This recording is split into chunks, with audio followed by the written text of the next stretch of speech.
Hi hello నమస్తే, నేను కృష్ణాంజనేయులు. ఆంధ్రప్రదేశ్ ప్రభుత్వము ఒక కీలకమైన నిర్ణయం తీసుకున్నది. 22A పరిధిలో ఉన్నటువంటి భూములకు సంబంధించినటువంటి రిజిస్ట్రేషన్ని 3 నెలల పాటు తాత్కాలికంగా నిలుపుదల చేస్తూ రాష్ట్ర ప్రభుత్వం నిర్ణయం తీసుకున్నది. ఈ 22Aలో ఉండేటువంటి భూములు ఏమిటి అంటే చుక్కల భూములు. అంటే దీని యజమాని ఎవరు ఏంటి అనే దాని మీద స్పష్టత లేనటువంటిది. ఒకవేళ ప్రభుత్వ భూములుగా భావించేటువంటి, ఎండోమెంట్ భూములుగా భావించేటువంటి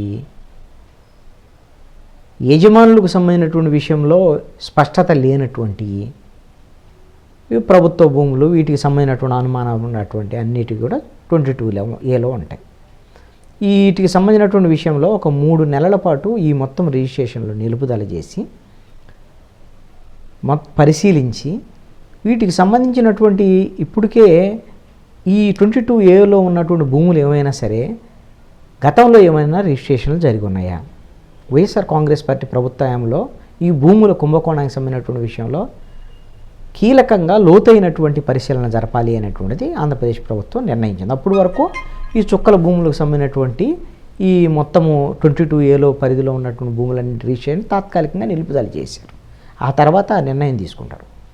అయితే వైఎస్ఆర్ కాంగ్రెస్ పార్టీ ప్రభుత్వ హయాంలో ఈ 22A చుక్కల భూములు, అసైన్డ్ భూములు కూడా 20 ఏళ్ల తర్వాత వాళ్ళకు అమ్ముకునేటువంటి హక్కు ఇవ్వటం, ఇవన్నిటి నేపథ్యంలో వైఎస్ఆర్ కాంగ్రెస్ పార్టీ నేతలు పెద్ద ఎత్తున ప్రభుత్వ భూముల్ని తమ పేర్లకు మీదకు మార్చుకున్నారని, కొంతమంది ప్రైవేటు వ్యక్తులకు సంబంధించినటువంటి భూములను కూడా సరైనటువంటి యాజమాన్యపు హక్కుల వివరాలు లేనటువంటి కూడా వాళ్ళు స్వాహా చేశారని, ఎండోమెంట్ భూములు, చుక్కల భూములు ఇలాంటివన్నీ కూడా వీళ్ళు స్వాహా చేశారు అనేటువంటిది.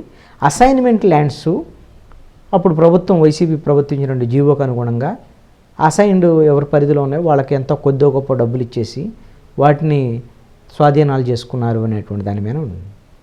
అయితే ఇప్పుడు ప్రభుత్వము ఆ మొత్తం పరిశీలన జరిపి వాటికి సంబంధించి ఏమైనా అసైన్డ్ భూములుగానే ఏమైనా అన్యాక్రాంతం అయితే బాధితులుగానే ఎవరన్నా ఉంటే వాళ్ళకి తిరిగి అప్పగించాలనేటువంటి దాని మీద తెలుగుదేశం, జనసేన, బీజేపీ కూటమి వచ్చిన తర్వాత రెవెన్యూ శాఖ ప్రిన్సిపల్ సెక్రటరీ సిసోడియా నేతృత్వంలో రాష్ట్ర వ్యాప్తంగా ఉన్నటువంటి ఈ భూములకు సంబంధించి వివాదాలు ఏమున్నాయి, బాధితులు ఎవరన్నా ఉన్నారా, కంప్లైంట్లు ఇవ్వమని వస్తే కొన్ని వేల కంప్లైంట్లు వచ్చినటువంటి పరిస్థితి ఉంది. ఎక్కువగా వైఎస్ఆర్ కాంగ్రెస్ పార్టీ నేతల మీద, ఆ క్షేత్రస్థాయి నాయకులు వాళ్ళ మీద కంప్లైంట్ వచ్చినటువంటి పరిస్థితి. ఇప్పుడు మదనపల్లి ఫైల్స్ సంబంధించినటువంటి రాజకీయ వ్యవహారం ఇప్పుడు నడుస్తుంది కదా. మదనపల్లి సబ్ కలెక్టర్ కార్యాలయంలో ఫైల్స్ దగ్ధానికి సంబంధించినటువంటి కేసు మొదట పోలీసులు దాన్ని దర్యాప్తు చేశారు, ఇప్పుడు సిఐడికి ఇచ్చారు.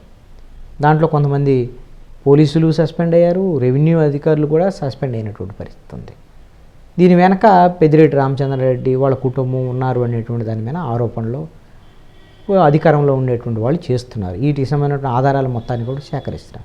ఇలాగా భూములకు సంబంధించినటువంటి కుంభకోణం అన్ని ప్రాంతాలు, ఇప్పుడు విశాఖపట్నం చుట్టుపక్కల ప్రాంతాల్లో కొన్ని విజయసాయి రెడ్డి మీద, కొన్ని వైవి సుబ్బారెడ్డి మీద ఇట్లాంటి ఆరోపణలు వచ్చాయి. ఇప్పుడు ఏంది వైఎస్ఆర్ కాంగ్రెస్ పార్టీ ఒకటే, గతంలో వైజాగ్ ప్రాంతంలో గంటా శ్రీనివాసరావు మీద కూడా అలాంటి కుంభకోణాలకు సంబంధించినటువంటి ఆరోపణలు ఉన్నాయి. అప్పుడు సిట్టు వేశారు. ఆ తర్వాత అవన్నీ ఏమీ నిర్ధారణ, సిట్టుకు సంబంధించినటువంటి నివేదికలు ఏమి బయటికి రాల. అదేవిధంగా ప్రకాశం జిల్లాలో బాలినేని శ్రీనివాసరెడ్డి మీద భూములకు సంబంధించినటువంటి కుంభకోణాల మీద వాళ్ళ వైసీపీలోనే అంతర్గతంగా కుమ్ములాటలు, ఆరోపణలు, ఈ నేపథ్యం ఇవన్నీ కూడా చూసాం.